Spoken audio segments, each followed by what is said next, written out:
But now he's beginning to see that there is a wider neighborhood and a vaster amount of neighbors, and that scares the shit out of him. So what does he do? He punks up and cuts a deal. This is how he has been able to make these leaps and bounds in technology. You got to remember that there is an entity which we're going to get more deeply into. There is what we call the fallen lords. At least I call them the fallen lords. You can call them the Elohim, you can call them the fallen angels, and all the different names that they have for them. These are the fallen lords of light. And they do not like, you are nothing more than vegetables to be grown and processed, much like you saw it here. They took a piece of that for this movie. But it's much deeper than that. It's much more significant than this movie. They tried to give you a little bit more science fiction than science fact, but there's more science fact if you know where to look for it. Now, frequency warfare, or the electronic dissolution of memory and consciousness, was developed by the CIA immediately after Kennedy was assassinated. It was a project to create electronically controlled robot killers that were programmed to kill on demand. EDOM, EDOM, or the Edomites. EDOM means electronic distillation of memory. They change your memory around, who you are, and take away your identity so that the identity you have belongs to them, and you kill on demand based upon what they want you to do. Edom eliminates the memory of the individual or alters the memory of events that the individual was involved in. By electronically jamming the brain, the existing acetylcholine, and that's the part of the brain, that's the part of the essence that the brain secretes for your memory, the existing acetylcholine creates static which blocks both sight and sound. This method can be used to either block or erase the memory, or to slow it down so that events seem to happen after they actually occurred. So you have a delay of focusing in, and the chemistry that puts the picture of the experience into your memory bank is delayed. So in other words, you take a picture, they have made the solution, the picture is your experience. They've made a solution, or they've done something so that the solution that keeps that develops the negative, so to speak, they've delayed it so that the negative now takes so long to become part of your memory that you recognize that it ain't be like a month or a year from now that you think it just happened yesterday. So they have the ability to slow down the ability for you to even make a memory or even recall a memory. This is how deep they've gotten. Excuse me? Well, yeah, it's more of a kind of a condensed form of time manipulation, because it's not really time manipulation, it's time manipulation perception. Little difference, yeah. Now, biological radio effects, this is again part of the technological, which is going to lead you into the biospiritual form of mind control. The use of very low frequency and ultrasonic affecting both electrical behavior within the brain and actual brain tissue. They have technological devices that they now have circling the planet that can affect the electrical pulses in your brain as well as the tissue of the brain in such a way to force behavioral modification and changes. There is the capability now to bounce pulses of 7 to 12 hertz off the 8 hertz ionosphere. Now, the ionospheric envelope that we are in, they can bounce these particular 7 to 12 hertz waves off of it, and within 3 pulses, entrain crazy and bizarre forms of energies into your brain, which in turn now enlists crazy and bizarre behavior. So they could seed war or peace. They could seed fights, riots, and so forth based upon manipulation through very low frequency, or what is known as VLFs, and ultrasonic frequencies.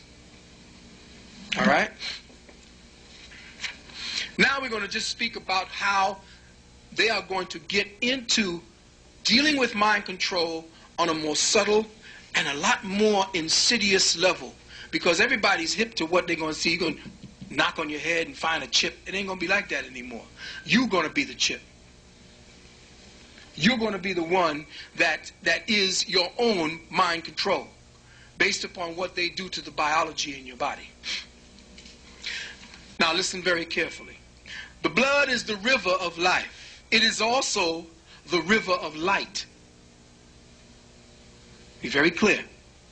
It is not only the circulation of nutrients, but also the circulation of consciousness.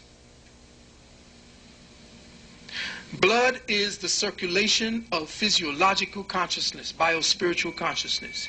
It is within the blood that you find all of the components necessary to coalesce, bring together, to bring you to higher levels of awareness. If your blood stinks, if it's filthy, if it is depraved, if it is full of garbage, you cannot enlist, or you cannot filter higher light waves through such a bloodstream and then have it convert to intelligence. It is impossible. If the blood is polluted, there is no way for you to convert higher fields of light codes into higher fields of light intelligence. It isn't going to work. Spirit feels its essence in matter. Spirit has no feelings. There is no feelings. Feelings puts matter in touch with spirit. So spirit needs matter to know what spirit is, to know what it is. So there ain't nobody floating around there and knowing everything, and I know what you feel like, trying to call on some ghost or some entity that never took on a physical form. Forget it. They don't give a shit about you. There is no empathy. They need to have physiological experience in order for them to set up an empathic bridge between the physical and the spiritual, so that you can now, that's where your ancestors come in. That empathic bridge is based upon them having been in corporeal life. Once you're in corporeal life, the spirit has been changed. It has been quickened in such a way that it yearns to get back in there.